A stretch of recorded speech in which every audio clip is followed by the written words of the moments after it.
अस्सलाम वालेकुम स्टूडेंट्स। आज का हमारा क्वेश्चन है क्वेश्चन नंबर 4। तो हम कर रहे हैं एक्सरसाइज 5.1 और हम सीख रहे हैं कि अलजेब्रिक एक्सप्रेशन की फैक्टराइजेशन हम कैसे कर सकते हैं। तो आज का जो हमारा कॉन्सेप्ट है वो है पार्ट 4 है और पार्ट 4 के अंदर किस किस्म के अलजेब्रिक एक्सप्रेशन आते हैं उसको आज हम सॉल्व करेंगे। तो आप देखें, जब आपके पास इस किस्म का अलजेब्रिक एक्सप्रेशन आएगा, ठीक है, a का स्क्वायर माइनस b का square is equal to a plus B into A minus B, इस टाइप का जब एक्सप्रेशन आएगा तो आपने कैसे फैक्टर फाइंड करने हैं, आज का हमारा ये टॉपिक है। तो सब क्वेश्चन नंबर 4 का पार्ट 1 देखें तो अगर आप नोट करें तो यहाँ पे हमारे पास 3x का जो स्क्वायर है यानी जो फर्स्ट टर्म है उसका यानी कि स्क्वायर डायरेक्ट नहीं आ सकता। सिमिलरली 75y का स्क्वायर है उसको भी हम डायरेक्टली उसका स्क्वायर फाइंड नहीं कर सकते। तो फर्स्ट ऑफ ऑल आपने ये करना होता है कि आपने फर्स्ट टर्म को देखना है। इस एक्सप्रेशन इन एक्सप्रेशन की बात कर रहा हूं कि हमने फर्स्ट टर्म को देखना है, आया वो स्क्वायर परफेक्ट स्क्वायर हो रहा है उसका कि नहीं हो रहा, और फिर हमने सेकंड का भी इस तरह परफेक्ट स्क्वायर बनाना है और फिर हमने उसको क्या कर देना है, इस तरह एक्सपेंड कर देना है और हमारे पास फैक्टर आ जाएंगे। तो आप देखिए 3x का स्क्वायर माइनस 75y के स्क्वायर में आप डायरेक्टली उसका स्क्वायर फाइंड नहीं कर सकते। तो हमें 3 क्या है, हम 3 कॉमन ले लेते हैं तो मे बी फिर हमारे पास फैक्टर आ जाए, तो यानी परफेक्ट स्क्वायर आ जाए। तो अगर हम 3 कॉमन लेते हैं तो आपके पास ये वैल्यू आ जाएगी 25y का स्क्वायर। तो आई थिंक अब हमारे लिए इजी है a का स्क्वायर और 5y का स्क्वायर, तो दोनों का स्क्वायर आ गया है। तो अब देखें a का स्क्वायर है और हमारे पास क्या है, b का स्क्वायर है। तो जब ऐसी आपके पास टर्म हो, a का स्क्वायर हो b का स्क्वायर हो, तो आप क्या कर सकते हैं, आप उनको एक दफा जमा करके और एक दफा माइनस करके दोनों को लिख सकते हैं, फिर स्क्वायर नहीं आएगा। अब देखिए इसको मैं लिख के दिखाता हूं आपको। तो आप इसको राइट कर सकते हैं x प्लस 5y और x माइनस 5y, और यही जो है ना आपके पास 3 फैक्टर हैं इस क्वेश्चन के पार्ट 1 के, यही 3 फैक्टर हैं 3 into x plus 5y x plus 5y into x minus 5y। तो ये ऐसे ही है जैसे आपके पास एक्सप्रेशन जो है ना वो गिवन है, अलजेब्रिक फार्मूला गिवन है। तो अब देखिए स्टूडेंट्स, अब हम पार्ट 3 को कैसे सॉल्व करेंगे।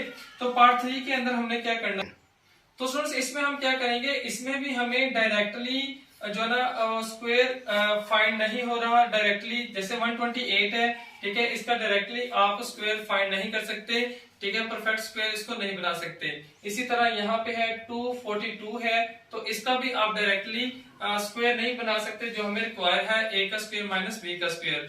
तो हमने क्या करना है, सिंपली 2 आप इनमें से कॉमन ले लें और a भी कॉमन फैक्टर यानी कि कॉमन है दोनों में, ठीक है, वो भी आप ले सकते हैं। तो 2a जब आ जाएगा 6 और 4, और यहाँ क्या रह जाएगा m का स्क्वायर माइनस 1 2 1 और n का स्क्वायर। तो स्टूडेंट्स देखें, आपने देखा अब ये जो आपके पास वैल्यू आई है तो इसका आप आराम से a का स्क्वायर और माइनस b का स्क्वायर बना सकते हैं और उसको बाद में आप एक्सपेंड कर लें और वही आपके पास से फैक्टर आ जाएंगे। कैसे, ये देखें 64 है तो आप उसको लिख सकते हैं 8m का स्क्वायर माइनस 11n का स्क्वायर। तो अब आपके पास ये क्या है, a का स्क्वायर है, जस्ट लाइक a का स्क्वायर b का स्क्वायर। तो जब a का स्क्वायर माइनस b का स्क्वायर हो तो आप उसको कैसे लिख सकते हैं, इन दोनों टर्म को क्या लिख सकते हैं, एक दफा जमा करके लिखें और एक दफा क्या करें, माइनस करके आप उनको राइट कर दें। तो स्टूडेंट्स यही आपके पास जो है ना वो फैक्टर है इस एक्सप्रेशन के। तो अब हम देखते हैं पार्ट 2 और पार्ट 4 को, तो उनका भी तरीकाकार यही है। सबसे पहले हम देखते हैं पार्ट 2 को।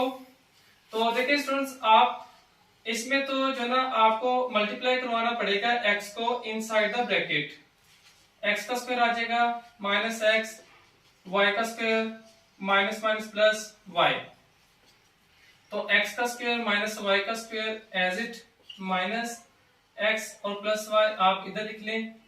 तो ये देखें, ये ऐसे ही है जैसे ये जो ना अलजेब्रिक फार्मूला लिखा हुआ है। तो आप सिंपली इसको क्या कर दें, एक दफा प्लस कर दें एक्स वाई को और एक दफा माइनस में लिख लें और इन दोनों में से माइनस कॉमन ले लें, तो ये आ जाएगा एक्स माइनस वाई। तो आपके पास ये एक कंप्लीट टर्म है और एक ये सेकंड टर्म है। तो इन दोनों में से कॉमन टर्म देखें कौन सी है, कॉमन फैक्टर कौन सा है, तो वो है x माइनस वाई। यानी इन दोनों में जो कॉमन वैल्यू है वो है x माइनस वाई। तो आपके पास आ जाएगा x प्लस वाई और माइनस 1 आ जाएगा आंसर में। जी स्टूडेंट्स, अब हम देखते हैं पार्ट 4, 3x माइनस 2 4 3x का क्यूब।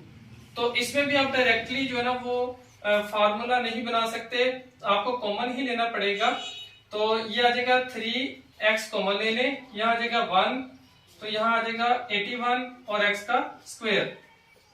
तो स्टूडेंट्स देखें 3x तो एज इट आ जाएगा और यहाँ क्या आ जाएगा a का स्क्वायर माइनस b का स्क्वायर आ जाएगा। तो अब आप क्या कर सकते हैं, इन दोनों को एक्सपेंड करके लिख सकते हैं, एक दफा जमा करके और एक दफा माइनस करके। ठीक है, तो 3x minus 1 plus 9x into 1 minus 9x। तो ये वो तीन फैक्टर हैं जो कि इस एक्सप्रेशन के 3x माइनस 243x के क्यूब के हैं। जी स्टूडेंट्स, ये क्वेश्चन जो है ना क्वेश्चन नंबर 4 हमारा कंप्लीट हो चुका है। कोई भी क्वेश्चन हो तो आप हमें कमेंट में पूछ सकते हैं।